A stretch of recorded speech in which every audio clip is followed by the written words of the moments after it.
Oke, watch and learn. There are susu murni wak jenggot. Do you know wak jenggot? Ya, wak berjenggot. Wak jenggot menjual susu murni dan menetapkan harga 5.000. Tentu hal ini sudah dipertimbangkan dengan biaya-biaya yang sudah dikeluarkannya. Lalu datanglah pembeli, ada anak sekolah, ada ibu-ibu arisan ya, ada bapak-bapak yang hobinya main badminton membeli sehingga habis tuh jualannya. Ada yang beli, aduh udah habis, nggak ada lagi. Maka pelanggan akan pindah ya ke kompetitor. Kompetitor langsung menaikkan harga menjadi 6.000 dan tetap saja membeli karena tidak ada lagi yang jual di situ, hanya dia. Orang-orang membeli. Aduh, Wak Jenggot tadi berpikir, kenapa dia cuma jual 6? Kalau dia jual lebih pasti mendapatkan untung yang lebih banyak. Aduh nyesal, aku telepon nih si sapi. Si sapi ditelepon langsung diantar saat itu juga. Lihat siapa yang nyetir, langsung sapinya. Bayangin tuh. Nah, lalu dia menjual lebih banyak dan orang-orang pun datang. Dia masih jual 5.000 nih ya. Dia belum sadar bahwasanya kalau dinaikkan itu bisa lebih untung. Dia mulai berpikir dan jika dinaikkan 1.000, maka 6.000. Apa yang akan terjadi? Orang-orang masih membeli. Bukan? Nah, lalu dinaikkan lagi tuh 8.000. Orang-orang juga masih membeli. Ya kan? Karena memang enak nih susu jenggot ini. Ya kan? Dinaikkan 10.000. Tetap orang-orang ingin membeli. Pada akhirnya, kita lihat kurvanya. Kenapa Wak Jenggot senang ketika harga naik, dia akan menjual lebih banyak. Ya kan? Karena apa? Karena dia akan mendapatkan keuntungan yang lebih gitu. Ketika 5.000 dia hanya satu tadi kan. Nah, ketika 10.000 dia menjual 9. Bagaimana kalau 15.000? Nah, tadi kita lihat di sisi supply ya, sisi produsen. Sekarang kita lihat di sisi konsumen. Konsumen nggak mau tuh kalau 15.000 kemahalan. Wak Jenggot jual susu aja kok mahal-mahal banget. Nah, masuk lagi barang baru ya kan. Bingung dia nih gimana habisinnya. Sedangkan nggak ada yang mau beli. Harga 15.000 terlalu mahal Wak Jenggot. Ya kan? Datang tuh anak sekolah. 15.000 bos. Enggak lah, 10.000. Wak Jenggot kan berpikir. Kalau misalkan tidak dijual, siapa yang beli? Terpaksa deh dijual 10.000.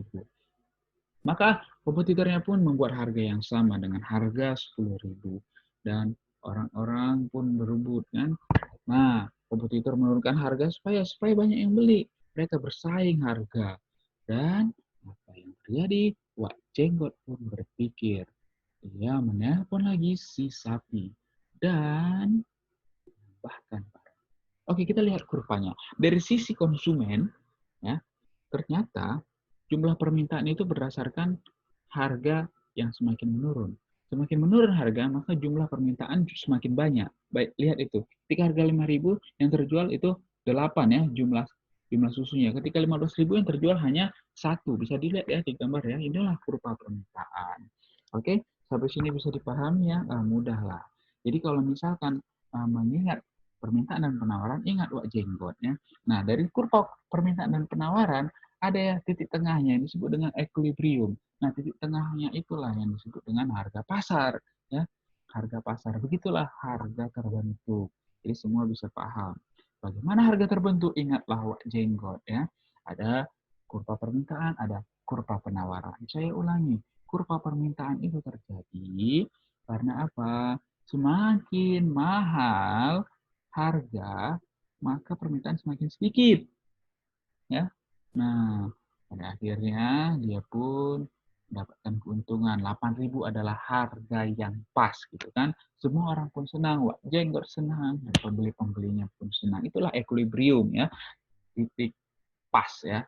Nah, itulah hukum permintaan dan penawaran. Jadi kalau permintaan tadi apa? Saya ulangi ya. Semakin mahal harga, permintaan semakin menurun. Lalu tadi itu permintaannya. Lalu penawaran bagaimana?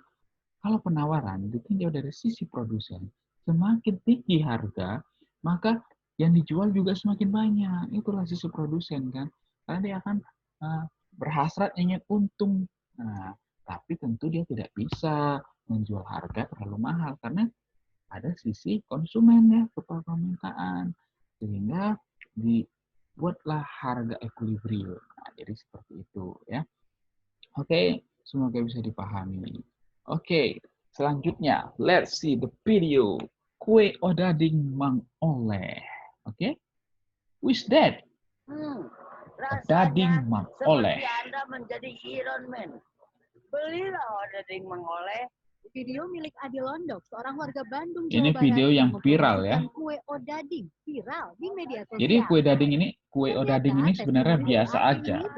Di daerah lain pun juga ada. Di Medan namanya kue bohong ya. Di Jawa Barat namanya odading. Nah, atau di kota lain namanya kue goreng. Jadi hanya simple aja, cuman jadi viral ya.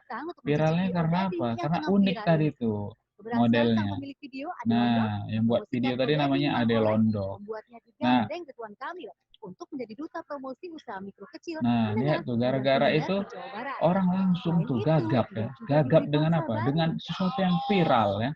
Sampai gubernur pun turun untuk hal itu. Nah, masyarakat tadi itu penasaran sehingga membeli. Padahal biasa aja tuh lihat kue goreng. Nah, ngantri sampai panjang banget tuh. Nah, jadi itu ya, ini adalah sebuah fenomena yang uniknya.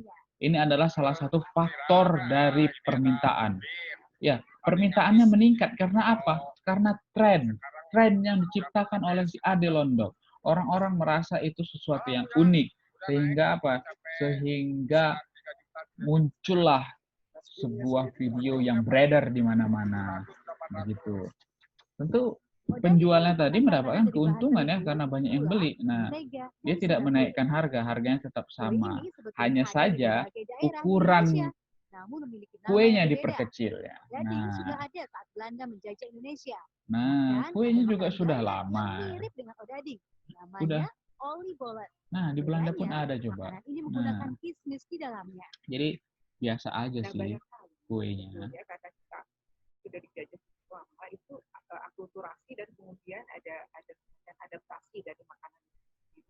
Kan kalau kita melihat sejarah odading itu sendiri dari referensi yang saya baca itu sejak zaman Belanda kan ketika anak Iya, odading itu dari Belanda. Sejak zaman penjajahan Belanda, Indonesia udah makan odading. Ya. Tapi viral sekarang karena apa? Karena itu tadi tren. Nah, jadi memang sebelumnya odading itu karena memang netizen ini ya makin lama makin bertambah ya populasi netizen. Coba kita lihat penelitian dari Google Trends data nih 2009 dan Comscore video multiplatform tahun 2019. Lebih dari 79 juta unique viewer ya. Unique viewer ini berarti pelanggan yang terus-menerus melihat YouTube. Nah, itu ya unique viewer YouTube nih maksudnya. Nah, di Indonesia itu di atas 18 tahun. Jadi penontonnya itu di atas 18 tahun. Dan 95% pengguna internet di Indonesia menonton video online itu melalui perangkat seluler dan meningkat sejak 2016 sebesar 63%.